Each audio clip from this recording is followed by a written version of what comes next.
बंधु नमस्कार। तो कुंभ राशि वालों, कैसे हैं आप लोग? उम्मीद करते हैं महामाई मां बगलामुखी की कृपा और आशीर्वाद से बहुत अच्छे होंगे। तो कुंभ राशि वालों, जरा ध्यान से सुनिए। खतरे की घंटी बज चुकी है। बेहद सावधान रहने का यह समय और काल है। बहुत सारे विशेष खास ग्रहों ने राशि परिवर्तन कर लिया है। इसी के साथ साथ आने वाली 26 और 27 मई को शनि अमावस्या भी आ रही है, शनि जयंती भी आ रही है। ऐसे में आपको बहुत सावधान रहने की आवश्यकता है। शनि देव का पूर्ण प्रभाव आपकी राशि और आपकी कुंडली पर रहने वाला है।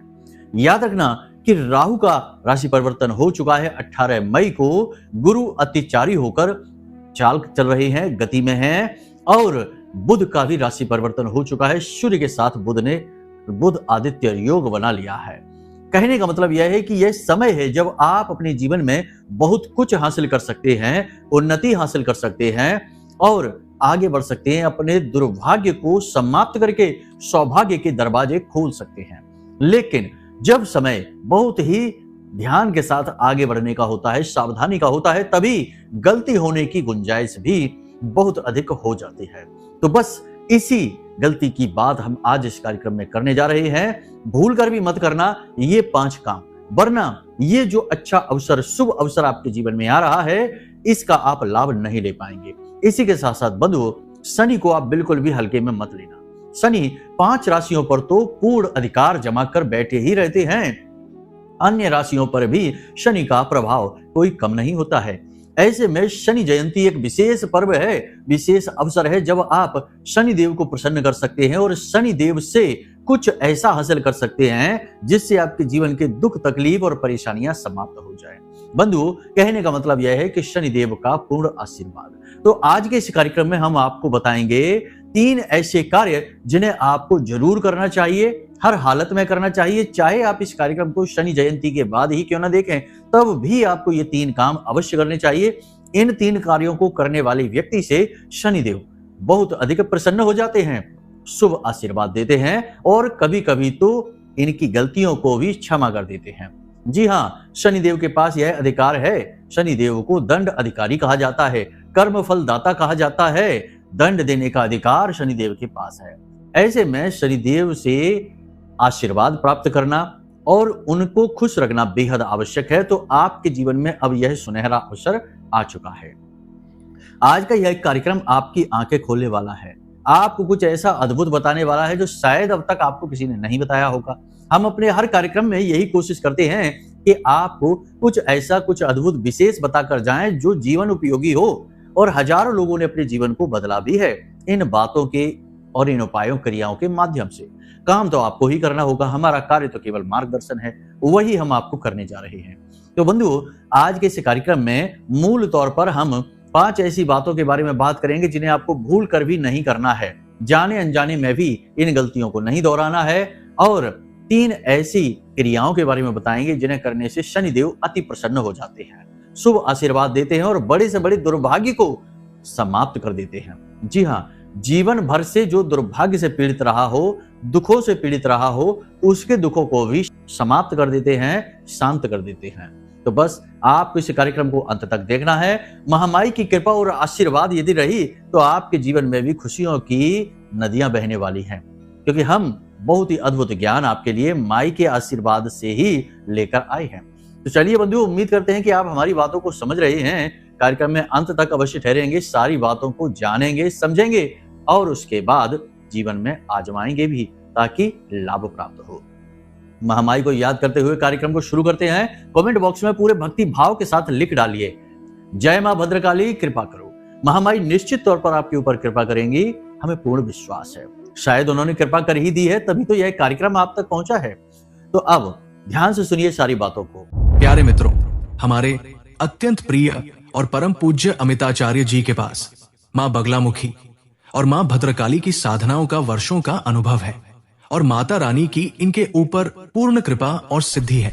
आचार्य जी ने अपने सटीक कुंडली विश्लेषण और श्रेष्ठतम उपायों के माध्यम से हजारों लोगों के जीवन को खुशियों से भरा है।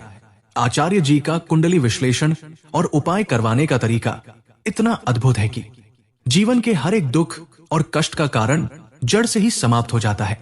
फिर समस्या चाहे जैसी भी हो, कर्जा बहुत बढ़ गया हो, व्यापार, चल नहीं रहा हो, बीमारियों में आप बर्बाद हो चुके हो, रिश्तों में प्रेम समाप्त हो चुका हो, या फिर नौकरी ही ना मिल रही हो, विवाह में देरी होती हो, कैसी भी समस्या हो, इन समस्याओं का कारण क्या है, कौन सी महादशा परेशान कर रही है, कौन सा दोष लगा हुआ है, सब कुछ आचार्य जी इतना सटीक बताते हैं कि वर्षों वर्ष के दुख कुछ ही दिनों में समाप्त हो जाते हैं।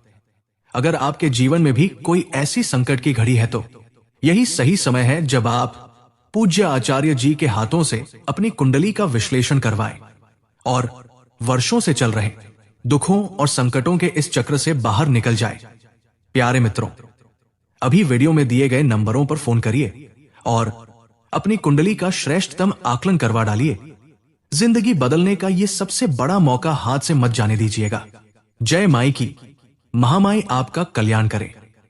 सबसे पहले हम आपको बता दें कि यह जो समय और काल है, यह शनि देव का ही काल चल रहा है, समय चल रहा है। ऐसे में आपको कुछ ऐसे कार्य, कुछ ऐसी भूल चूक है जो जाने अनजाने में नहीं करनी है। छोटी छोटी बातों से ध्यान देना है आपको। जब शनि का कोई विशेष समय और काल या राशि परिवर्तन या कुछ भी ऐसा जो आपके जीवन में प्रभाव डालने वाला होता है, ऐसा समय और काल आने को होता है, तो कुछ शनिदेव परीक्षा के रूप में आपके जीवन में चीजें लेकर आते हैं। इनमें सबसे महत्वपूर्ण चीज यही है कि आपके दरवाजे पर कोई ना कोई भिखारी आएगा। कोई बूढ़ा व्यक्ति, कोई बूढ़ा भिखारी आ सकता है, कोई महिला भिखारी आ सकता है, या फिर कोई छोटा बालक भिखारी के रूप में भी आ सकता है। आपको इनका तिरस्कार नहीं करना है, अपमान नहीं करना है। यदि आने वाले 5 से 7 दिनों में आपके दरवाजे पर कोई ऐसा भिखारी आता है जो बहुत बूढ़ा है, बीमार सा लगता है, या फिर कोई महिला है, बुजुर्ग है, आप समझ जाना कि ये शनिदेव के द्वारा भेजा गया एक दूत है या फिर शनिदेव की परीक्षा है। आपको उसे कुछ ना कुछ देना है, संतुष्ट करना है। दरवाजे पर आए हुए को तो वैसे भी संतुष्ट करके ही भेजा जाता है। यही हमारी हिंदू परंपरा है, हमारे रीति रिवाज यही कहते हैं। दूसरा कार्य आपको यह नहीं करना है कि आने वाले 5 से 7 दिनों में आपको कोई भी मशीनरी, कोई भी वाहन, जूते चप्पल या काले रंग की कोई भी वस्तु नहीं खरीदनी है। इन सब में शनि का वास होता है और इन्हें हम अपने जीवन में यूं ही लेकर नहीं आ जाते हैं। समय और काल का ख्याल रखना पड़ता है। याद रखना कि शनिदेव का स्वभाव है धीमा, अकारक स्वभाव है शनिदेव का। तो जब आप कोई ऐसा कार्य कर लेते हैं जिसमें आपको गति की आवश्यकता होती है और उस कार्य में शनिदेव आ जाते हैं कहीं ना कहीं बीच में, तो उस कार्य की गति धीमी हो जाती है। इसलिए शनिदेव से इन चीजों को थोड़ा बचाना पड़ता है। इसी प्रकार आपको यह भी ध्यान देना है कि आपको अगर कोई व्यक्ति काले रंग की कोई वस्तु या नीले रंग की कोई वस्तु उपहार में देता है, कोई इलेक्ट्रॉनिक सामान उपहार में देता है, कोई मशीनरी, किसी भी प्रकार का कोई उपकरण आपको देता है, तो उसे भी आप ना लें। यदि लेना मजबूरी बन जाए तो सगुन के 10-5 रुपए उसे आप मूल्य के तौर पर अवश्य दे दें। सगुन का जो धन देने का नियम है वह भी शायद इसीलिए बना है ताकि किसी के द्वारा दिया गया उपहार मोल लिया हुआ बन जाए। यही सगुन का महत्व भी है। इसीलिए हमारे पूर्वजों ने हमेशा सगुन को शामिल रखा कि कोई व्यक्ति जब हमें कुछ देता है तो हम सगुन की कुछ राशि उसे अवश्य देते हैं, प्रेम स्वरूप देते हैं। लेकिन यह इसीलिए है ताकि दान में आई हुई चीज का या उपहार में आई हुई चीज के दोष समाप्त हो जाते हैं। तो इसी चतुराई का आपको भी लाभ उठाना है, इसका आपको विशेष ध्यान रखना है। 1-2 बातें और हैं जो आपके व्यक्तिगत जीवन से जुड़ी हुई हैं। सबसे पहली बात तो यह है कि आपको 2 काम हैं जो नहीं करने हैं। ओवर थिंकिंग नहीं करनी है और अपनी वाणी पर आपको नियंत्रण रखना है। देखिए, अभी जो समय और काल है इसमें काम का तनाव, दबाव आपके ऊपर है, टेंशन आपके जीवन में चल रही है, स्थितियां नकारात्मक सी बनती दिखाई दे रही हैं। अभी पूर्ण रूप से अच्छा समय आपके जीवन में नहीं आया है। हालांकि आपके प्रयास लगातार जारी हैं, आने वाला समय आपका अच्छा रहने वाला है, लेकिन अभी मंगल भी नीच के चल रहे हैं और ऐसी स्थिति में जो पॉजिटिव एनर्जी होती है जीवन की वह थोड़ी सी नकारात्मक हो जाती है, डाउन हो जाती है, मनोबल भी टूटा हुआ रहता है, इंसान का आत्मविश्वास भी कमजोर रहता है। ऐसे में चिड़चिड़ाहट आ जाती है, क्रोध आ जाता है, छोटी छोटी बातों पर ज्यादा ही रिएक्ट कर देते हैं। तो ये आपको नहीं करना है। अपनी वाणी को संतुलित रखना है, लोगों से ज्यादा बात नहीं करनी है, अपने काम से काम रखना है। और जो गपशप होती है जैसे कि समाज में होती रहती है या ऑफिस वगैरह में होती है, कार्यालय में होती है, एक दूसरे के बारे में हंसी मजाक में ही सही इधर उधर की बातें करते हैं, तो ये आपको नहीं करना है। ऐसे में यदि आप ऐसा करते हैं तो दूसरे बचकर निकल जाएंगे, आप फंस जाएंगे। आपके द्वारा बोले गए शब्दों का दुरुपयोग किया जाएगा और आपकी चुगली करके आपको नीचा दिखाने की कोशिश की जाएगी। तो सावधान रहने की आवश्यकता है। बुध की तरफ से हमने विशेष सावधानी आपको बताई है। अगले कार्यक्रम में हम आपकी कुंडली देखकर बताएंगे कि आपका बुध कैसा है और शुभ बुध है तो उसका लाभ कैसे लें और अशुभ बुध है तो उसे शुभ कैसे बनाएं। बुध बहुत ही ताकतवर ग्रह होता है। यह 3 जगह पर प्रभाव डालता है, आपकी वाणी, आपकी बुद्धि और आपके व्यापार पर। तो इसे शुभ करना बेहद आवश्यक है, लेकिन इसके विषय में हम अगले कार्यक्रम में बात करेंगे। अब बात करते हैं अगला सावधानी, या यूं कहें कि गलती आपको जो नहीं करनी है। अगली गलती आपको यह नहीं करनी है कि जो निचले दर्जे के कर्मचारी होते हैं, लेबर हैं, वर्कर हैं, या जो रेडी वाले हैं, जो गली गली घूमकर फल वगैरह बेचते हैं या सामान बेचते हैं, इन लोगों से जरूरत से ज्यादा मोल भाव आपको नहीं करना है। अब कुछ लोग यहाँ पर ये कहेंगे कि अगर मोल भाव नहीं करेंगे तो ये तो हमें लूट ही लेंगे। ये बिल्कुल ही गलत है, सरासर गलत है। ऐसा कभी नहीं होता।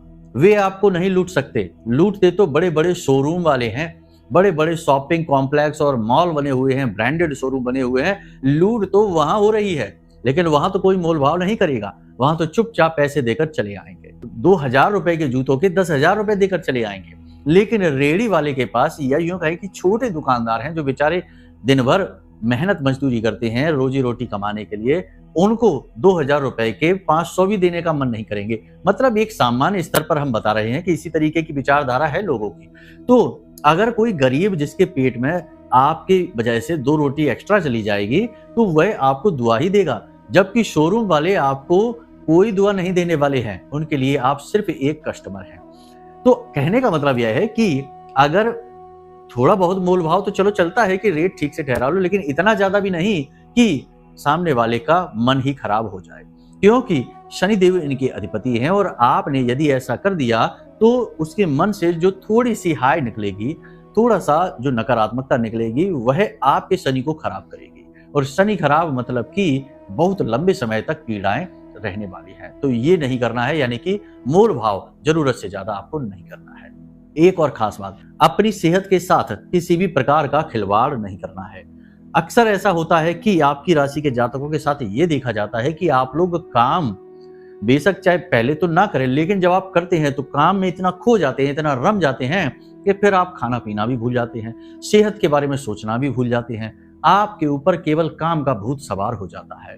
तो ये गलत रहेगा। आपको काम के बीच अपने आराम का, अपने खान पान का समय निकालना होगा, वरना इसका दुष्प्रभाव आपके साथ साथ आपके पूरे परिवार को भी सहना होगा, क्योंकि मन खराब हो जाएगा, चिड़चिड़ाहट आएगी, छोटी छोटी बातों पर ज्यादा रिएक्ट करेंगे, कभी कभी खामोश हो जाएंगे, चुप हो जाएंगे और किसी के द्वारा कही गई छोटी से छोटी बात को भी दिल से लगाकर बैठे रहेंगे और अकेले में उदास होते रहेंगे। तो ये सारी चीजें इसी वजह से होती है कि जब आप अपने मन का, अपने शरीर का ख्याल नहीं रखते हैं। तो ये आपको जरूर करना है। सेहत का विशेष ख्याल रखना है, इसकी अनदेखी नहीं करनी है। इसी के साथ साथ काम को टालना नहीं है, ये एक सबसे बड़ी बात है। आपके अंदर कभी कभी ये चीज देखी जाती है, कम है लेकिन देखी जरूर जाती है कि आप काम को टालने की फितरत रखते हैं। कभी कभी आप काम को इतना ज्यादा टाल देते हैं कि अंत समय पर जाकर जब आप काम करते हैं तो हड़बड़ी में काम खराब भी हो जाता है। तो ये चीज आपको नहीं करनी है। अनुशासन के नियमों का पालन करना होगा। शनि को सबसे अधिक प्रिय ऐसे लोग होते हैं जो अनुशासन के नियम का पालन करते हैं, तो आपको भी ऐसा करना होगा। इन कार्यों को आपको करना है जो हमने आपको बताया है, सावधानियां बता दी हैं। इसी प्रकार से आप यदि चलेंगे तो शनिदेव निश्चित तौर पर आपसे प्रेम करेंगे, आपको आशीर्वाद देंगे और आपकी तरक्की में सहायक हो जाएंगे। अब एक खास बात जो यहाँ पर बताना बेहद आवश्यक है कि जैसे शनिदेव का पर्व आ रहा है तो बहुत सारे लोग इस दिन चले जाएंगे सीधे मंदिर शनिदेव के और जाकर शनिदेव को सरसों के तेल समर्पित करने लगेंगे, दीपक जलाने लगेंगे, शनिदेव के मंत्रों का उच्चारण, शनि चालीसा का पाठ करना शुरू कर देंगे, बिना यह जाने कि शनिदेव की स्थिति उनकी कुंडली में क्या है, उनके जीवन में शनिदेव का प्रभाव क्या है, बिना यह जाने। यह बहुत बड़ी भूल होगी। यह सबसे महत्वपूर्ण विषय है। सबसे पहली बात तो आप ये समझिए कि शनि देव जरूर कहा जाता है, लेकिन शनि कोई पूजनीय देवता नहीं है। यदि शनि पूजनीय होते तो हमारे घरों में शनिदेव की फोटो है, मूर्तियां लगी होती, लेकिन क्या कभी होता है ऐसा? नहीं। दूसरा यह कि शनिदेव का मूर्ति स्वरूप का जो दर्शन करेगा वह व्यक्ति अगर परेशान नहीं भी होगा तो भी परेशान हो जाएगा, क्योंकि मूर्ति स्वरूप में शनिदेव की दृष्टि है, आंखें होती हैं। जैसे ही आप उनके सामने जाएंगे उनकी दृष्टि आपके ऊपर पड़ेगी, और जैसे ही उनकी दृष्टि आपके ऊपर पड़ी तो आपका जीवन खराब होना शुरू हो जाएगा, नर्क हो जाएगा, क्योंकि शनिदेव की दृष्टि बकरी है, बकरी दृष्टि का श्राप उन्हें लगा हुआ है। तो ऐसे में उनके सामने जाना मतलब कि अपनी जिंदगी को और ज्यादा बर्बाद और तबाह कर देगा। अब कुछ लोग ये कहेंगे कि मंदिर तो सभी जाते हैं, इसमें तो क्या बड़ी बात हो गई, ये आप क्या कह रहे हैं? तो ध्यान से सुनिए, शनिदेव के जो पुराने प्राचीन मंदिर हैं, जैसे शनि सिंगड़ापुर की बात यदि करेंगे तो वहां पर शनिदेव का शिला स्वरूप है, मूर्ति नहीं, ठीक है। शिला स्वरूप जो है उसमें शनिदेव की आंखें नहीं हैं, इसीलिए तो शिला स्वरूप शनिदेव का पूजनीय किया जाता है, क्योंकि शनिदेव की दृष्टि बकरी है और शिला में तो आंखें नहीं है, तो फिर दृष्टि किसी पर पड़ेगी भी नहीं, तो वहां पर शनिदेव का दुष्प्रभाव सहना नहीं पड़ेगा। तो ये बात इतनी साधारण नहीं है, लेकिन आजकल फैशन का जमाना आ गया, मंदिरों में भी फैंसी शो चल रहा है, तो जहां भी मंदिर बनते हैं शनिदेव का एक मंदिर बना देते हैं, जबकि शनिदेव का मंदिर इस तरह नहीं बनाया जाना चाहिए, यह पूर्ण रूप से शास्त्र विरुद्ध है। शनिदेव का मंदिर विशेष परिस्थितियों में बनता है, और यूं ही कहीं पर भी मूर्ति लगा देना, मंदिर बना देना, यानी कि लोगों के जीवन में मुसीबतों को खुद लेकर आना, ये बहुत बड़ी समस्या है। और आजकल लोग इस समस्या को बिना जाने समझे बस यूं ही फॉलो करते जा रहे हैं और जीवन में समस्या को लेते चले आ रहे हैं। तो ये आपको नहीं करना है, मंदिर नहीं जाना है शनिदेव के। शनिदेव का चालीसा आप चाहे तो पढ़ सकते हैं, लेकिन मंत्रोच्चारण नहीं करना है। मंत्रोच्चारण यानी किसी देवता की शक्ति को आकर्षित करना, उसे जगाना। तो मंत्रोच्चारण तभी करना है जब शनिदेव की आपकी कुंडली में क्या स्थिति है। यदि शनिदेव की 7.5 भी चालू हो जाती या अढ़ैया भी चालू हो जाती, तब भी मंत्रोच्चारण नहीं किए जाते हैं, क्योंकि शनिदेव की 7.5 और अढ़ैया शुभ है या अशुभ है, यह समय बताता है और आपके आचरण और आपके जीवन जीने का तरीका बताता है। कभी कभी लोग शनिदेव की 7.5 में या अढ़ैया में लखपति करोड़पति बन जाते हैं, बहुत ज्यादा सुखी हो जाते हैं, बेहद कामयाब हो जाते हैं, क्योंकि उनके आचरण ऐसे होते हैं जो शनि के अनुकूल है। तो शनि की 7.5 या अढ़ैया शनिदेव का बल है जो उन्हें मिल जाता है और उनकी तरक्की हो जाती है। तो ये देखने की चीजें हैं, जानने की जरूरत है, इनको यूं ही बिना कुछ सोचे समझे इन्हें फॉलो करना अपनी बर्बादी को लेकर आना। इसी प्रकार बहुत सारे लोग राहु के मंत्रों का उच्चारण करते हैं, ओम राम राहवे नमः, बिना सोचे समझे राहु के मंत्रों का उच्चारण कर रहे हैं। याद रखना कि राहु एक राक्षस है, वो कोई देवता नहीं है, और आप राक्षस के मंत्र का उच्चारण कर रहे हैं, मतलब कि अपने जीवन में राक्षस को, नकारात्मक शक्तियों को खुद ही बुला रहे हैं। तो अब राहु के मंत्रों का उच्चारण कब करना है? विशेष परिस्थिति में, जब राहु आपके लिए बहुत ही ज्यादा नेगेटिव हो चुका है, तो जो उपाय किए जाते हैं उन उपायों में कुछ सीमित समय के लिए ये मंत्रोच्चारण किए जाते हैं। इसी प्रकार शनिदेव के उपाय होते हैं, तो मंत्रोच्चारण कुछ निश्चित समय के लिए किए जाते हैं। इनकी पूजा पद्धति नहीं होती कि लगातार सिद्धियां हासिल करनी है, पूजा पद्धतियां फॉलो करनी है, ऐसा नहीं होता है। तो इन बातों को समझना है, ऐसी भूल आप नहीं करना है। बहुत सारे लोग ये काम करेंगे कि जिस दिन शनि जयंती होगी 27 मई को लाइन लग जाएगी मंदिर में शनिदेव की, लेकिन आपको नहीं जाना है, ऐसी भूल नहीं करना। तो आप क्या करें ये आप ध्यान से समझिए। आप 26 तारीख की रात्रि को, 27 की नहीं, क्योंकि 27 को सुबह 8:30 बजे 8:31 पर जो शनि जयंती का प्रभाव है वह समाप्त हो जाएगा, तो उसके बाद फिर रात्रि में जाने का कोई लाभ नहीं। तो आपको 26 तारीख को रात्रि के समय मंदिर में जाना है और पीपल के वृक्ष के नीचे एक दीपक जला दें, नहीं तो अपने घर में ही पश्चिमी दीवार के पास सरसों के तेल का एक दीपक जला दें, और इस दीपक को फिर आप 7 दिन तक लगातार जलाएं, यानी कि लगातार 7 दिनों तक इस दीपक को आपको रात्रि के समय जलाना है, सूर्यास्त होने के बाद। शनिदेव का यह विशेष उपाय है, इसे आप कर लेना है। शनि चालीसा पढ़ सकते हैं, लेकिन शनिदेव का मंत्रोच्चारण नहीं करना है, इसका आप ध्यान रखना। इसी प्रकार एक और बात, जैसे शनिदेव की 8 पत्नियों के नाम हमने बताए थे, अपने पिछले कार्यक्रम में भी बताए थे, फिर बता रहे हैं कि जब आप इस क्रिया को शुरू करें, 26 तारीख की रात्रि से शुरू करें, 27 से भी कर सकते हैं, या फिर आप चाहें जब आप इस कार्यक्रम को देख रहे हैं उसके बाद आप कभी भी कर सकते हैं, शनिवार के दिन से कर सकते हैं। शनिदेव की तो कृपा आपको हर वक्त चाहिए ही चाहिए।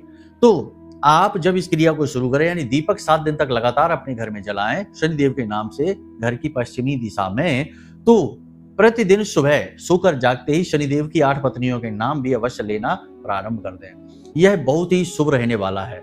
सुबह की यानी दिन की शुरुआत भी शनिदेव के अभिवादन से और दिन का अंत भी शनिदेव के अभिवादन से ही होगा। इसी के साथ साथ 7 दिन तक लगातार आप शनिदेव का दान भी मंदिर में कर सकते हैं। शनिदेव का दान आप कैसे करेंगे, हमने पहले भी किसी कार्यक्रम में ये बताया था, आपको फिर बता देते हैं। लेकिन एक चीज याद रखना कि इस दान और इन क्रियाओं के बाद शनिदेव आपके लिए बहुत ज्यादा पॉजिटिव हो जाएंगे। फिर आपको कुछ सावधानी अपने जीवन में जरूर रखनी होंगी, क्योंकि एक तो शनिदेव बहुत ज्यादा एक्टिव हो जाएंगे आपके लिए, ऊपर से बहुत ज्यादा पॉजिटिव भी हो जाएंगे। तो ऐसे में शनिदेव कैसे खुश रहते हैं लगातार, ये जानना आवश्यक है। तो कुछ बातें हैं जो आपको जाननी बेहद जरूरी रहेंगी। पहले आपको दान के विषय में बता देते हैं। आपको 8 मुट्ठी उड़द की दाल लेनी है और उसे एक काले रंग की पोटली में डाल देना, एक कपड़े में डालना है और काले रंग के धागे से उसकी एक पोटली बना लेनी है और एक सीसी में थोड़ा सा सरसों का तेल रखना है और जाकर इसे आपको मंदिर में दान कर देना है। किसी भी मंदिर में आप दान कर सकते हैं, कहीं भी जाकर दान कर सकते हैं, कोई भी मंदिर हो, कोई फर्क नहीं पड़ता है। पुजारी जी को आप ये चीजें दे देना और उनसे कह देना कि आप इसे जैसे चाहे वैसे प्रयोग कर सकते हैं। मंदिर के स्टाफ को, मंदिर के जो कार्यकर्ता हैं, उन्हें आपको ये दान में देना है। लगातार 7 दिनों तक आपको ये कार्य करना है। लगातार 7 दिनों तक आपको दीपक जलाना है, शनिदेव की 8 पत्नियों के नाम लेने हैं और मंदिर में ये पोटली लगातार दान करनी है। जब आप इन क्रियाओं को करेंगे तो 7 दिन के अंदर अंदर ही शनिदेव के पॉजिटिव रिजल्ट मिलने शुरू हो जाएंगे। स्वास्थ्य आपका अच्छा रहने लगेगा, धन का यानी पैसे का अच्छा फ्लो बनने लगेगा, रुका हुआ पैसा आपके पास आने लगेगा, काम आपकी जो धीमी गति से चल रहे थे उनमें गति आ जाएगी, काम बनने शुरू हो जाएंगे। किसी भी प्रकार की वाद विवाद झगड़े में आप फंसे हुए थे तो वहां से आप बाहर निकल आएंगे और आपके खुद के शरीर में ऊर्जा का संचार आप महसूस करेंगे। अब जब शनिदेव पूरी तरह से एक्टिव हो गए हैं आपके लिए, आपके ऊपर उनकी पूरी तरीके से कृपा आ चुकी है, अब आपको सावधानी बरतनी है।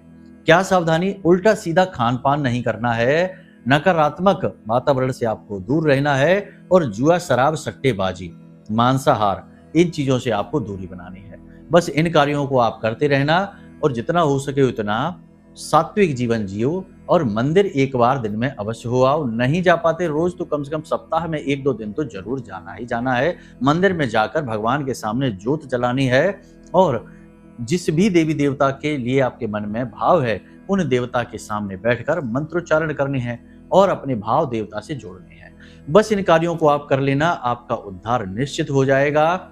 इस कार्यक्रम में जो बातें हमने आपको बताई हैं वे समय और काल के अनुरूप हैं और आपके लिए बेहद आवश्यक है जानना, इसीलिए इन बातों को आपको हमने बताया है। अब ऐसे में आपको इन बातों को जीवन में उतारना है। अब यदि आपके मन में कोई प्रश्न उठे या फिर जीवन में जो लगातार चली आ रही परेशानियां हैं उनका समाधान नहीं मिल पा रहा है, कुंडली में क्या दोष है, क्या रुकावटें हैं, ये जानना है तो आप कुंडली का विश्लेषण करा लो। नंबर हमने वीडियो में दे रखे हैं, इन नंबरों पर फोन करिए और अपनी कुंडली का विश्लेषण करा लो। आपको हम सटीक उपाय दे देंगे, आपकी कुंडली की समस्याएं, रुकावटें बता देंगे और आपका मार्गदर्शन कर देंगे। तो चलिए बंधु, आज के इस कार्यक्रम को यहीं विराम देते हैं। हमेशा हंसते रहिए, मुस्कुराते रहिए, सकारात्मक रहिए, महामाई पर अपनी आस्था और विश्वास बनाकर रखिए, क्योंकि आपका उद्धार तो वहीं से होना है। तो प्रेम से बोलिए जय माई की। हमारे प्रिय और परम पूज्य आचार्य जी ने अपनी साधनाओं के अनुभवों पर आधारित शक्तिशाली उपाय और क्रियाओं के माध्यम से हजारों लोगों के जीवन को पूरी तरह से बदला है। आचार्य जी के द्वारा बताया गया हर एक उपाय इतना सटीक और कारगर होता है कि जो भी इसे पूरे भाव के साथ कर लेता है उसे साक्षात महामाई की कृपा और आशीर्वाद प्राप्त हो जाती है। इसलिए निसंकोच इन उपायों को पूरे भाव के साथ करिए, आपका कल्याण होगा। जय माई की।